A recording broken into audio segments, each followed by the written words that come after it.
एकता समाचार में सभी दर्शकों का स्वागत है। हमारे चैनल को सब्सक्राइब कीजिए, शेयर कीजिए। धन्यवाद। मुख्य द्वार पर 2 पंखे लगाने की घोषणा की है, वे भी धन्यवाद के पात्र हैं। बोल सुने कंठ महादेव की। हमारे बीच में पत्रकार बंधु पधारे हैं। यहाँ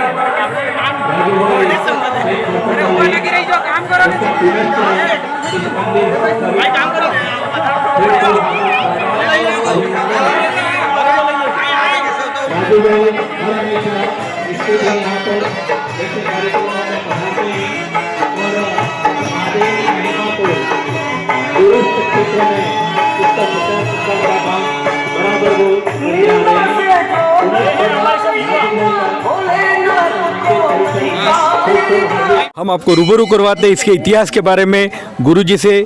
गुरुजी, एकता समाचार में आपका स्वागत है। धन्यवाद सर। सर बताइए, यहाँ के इतिहास के बारे में बताइए। नीलकंठ का नाम पूरे राजस्थान के अलावा देश विदेश में भी मशहूर है। हाँ जी, तो इसके बारे में बताइए, इतिहास के बारे में।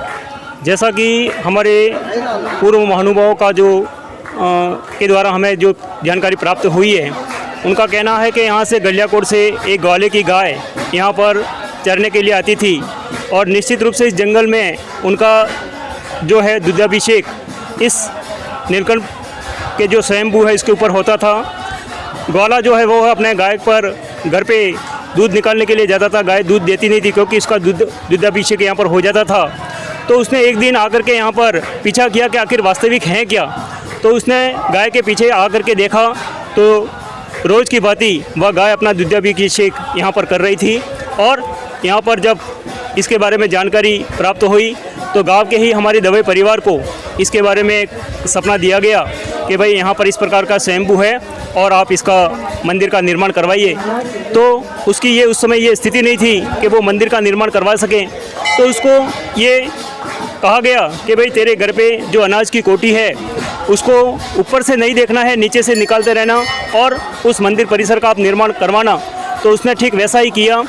नीचे से वो अनाज निकालता गया और यहाँ पर इस मंदिर का निर्माण वह करवाता गया और इस मंदिर का काम लगभग पूर्ण होता गया। और अंतिम समय जब आया तो उसको भी थोड़ा ऐसा हुआ कि आखिर अब कितना इस कुटिया में भरा हुआ है। तो उसने जाग करके अंदर देखने की कोशिश की।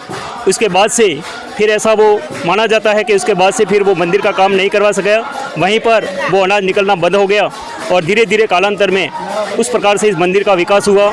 अभी इसके बाद से जब 1992 में यहाँ पर जो बाढ़ आई थी तो बाढ़ की चपेट में काफ़ी कुछ यहाँ पर नुकसान हो गया था।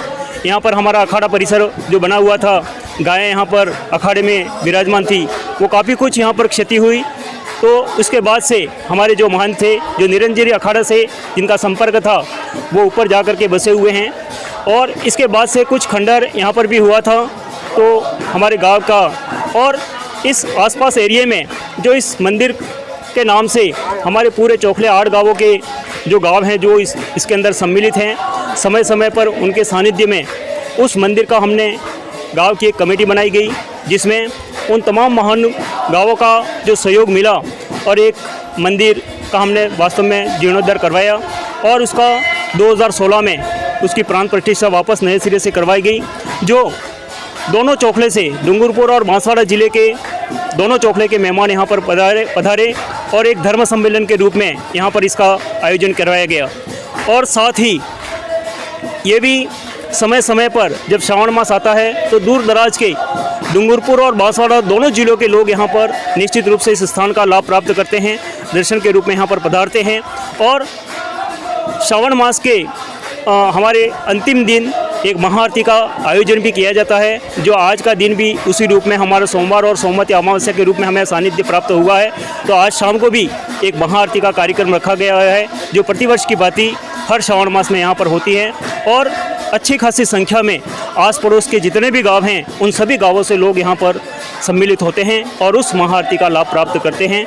और समय समय पर यहाँ पर एक त्रिवेणी संगम धाम बना हुआ है हमारा, तो समय समय पर यहाँ पर लोग अपनी इच्छा शक्ति पूरी करने के लिए यहाँ पर नित्य पूजन भी करवाते रहते हैं और इस प्रकार के कार्यक्रम यहाँ पर समय समय पर संपादित होते हैं। सर, हमें एक और जानकारी मिली कि उज्जैन में महाकालेश्वर है, वहाँ से जो सजावट की जाती है वो सजावट यहाँ पे भी की गई है। ठीक है, आज ठीक है। आज का जो हमारी सजावट का कार्यक्रम है, निश्चित रूप से उज्जैन के तौर पर यहाँ के हमारे जितने भी युवा साथियों हैं उन सबके सहयोग से एक भव्य सजावट का कार्यक्रम जो सुबह से लगे हुए हैं और अभी तक उन्होंने अपने सजावट का कार्य लगभग पूर्ण कर लिया है। तो उस रूप में यहाँ पर सजावट का कार्यक्रम भी प्रति श्रावण मास में यहाँ पर किया जाता है और उसका लाभ भी यहाँ पर सैकड़ों की संख्या में दर्शनार्थी इसका लाभ लेते हैं। सर, आपका नाम बता दीजिए। मेरा नाम कांतिलाल पाटीदार, मैं पेशे से अध्यापक हूँ और वर्तमान में मैं सागवाड़ा नंबर 1 विद्यालय में कार्यरत हूँ। ठीक, हमें एक जानकारी मिली कि आपकी जो कमेटी है नौजवान के युवाओं की, उन्होंने इसके सजावट का जो कार्य किया उसके बारे में थोड़ा बताइए। जी सर, ये हमारे सभी युवाओं के द्वारा किया गया है। हम यहाँ पर सुबह 4 बजे सर आ जाते हैं और हमारे यहाँ पैदल यात्री जो हम हमारे गांव के और बाहर के लोग भी यहाँ पैदल यात्री के रूप में दर्शन के लिए सुबह आ जाते हैं और हम सुबह की 5 बजे की यहाँ पे आरती का कार्यक्रम भी रखते हैं। सुबह हमारे यहाँ पर बहुत ही भव्य रूप में एक 5 बजे बहुत शानदार तरीके से आरती होती है और इसी के बावजूद हमारे यहाँ के जवान मतलब नौजवान हमारे जो युवा दल हैं जो महादेव कमेटी के, वो हम सब मिल के यहाँ पे एक बहुत बड़ी सजावट का कार्यक्रम हमने पहले से ही मतलब प्रस्तावित कर रखा था कि हम इस प्रकार के सजावट करेंगे और हमने सभी भाइयों ने मिलकर यहाँ बहुत बड़ी अच्छी सजावट की है जो आप देख सकते हो सर ये चारों ओर से।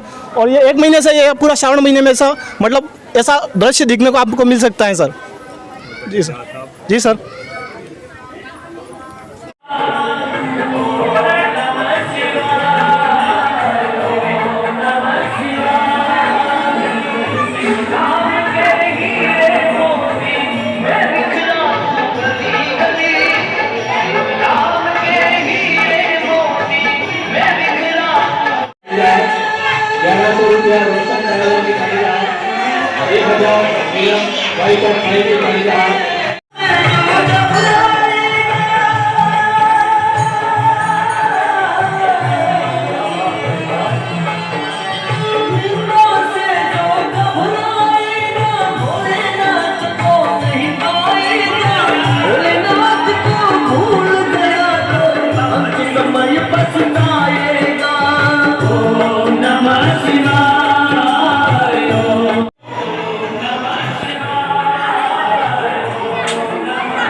साइड में फोकस पड़ेगी, ये फोन कर गिरे।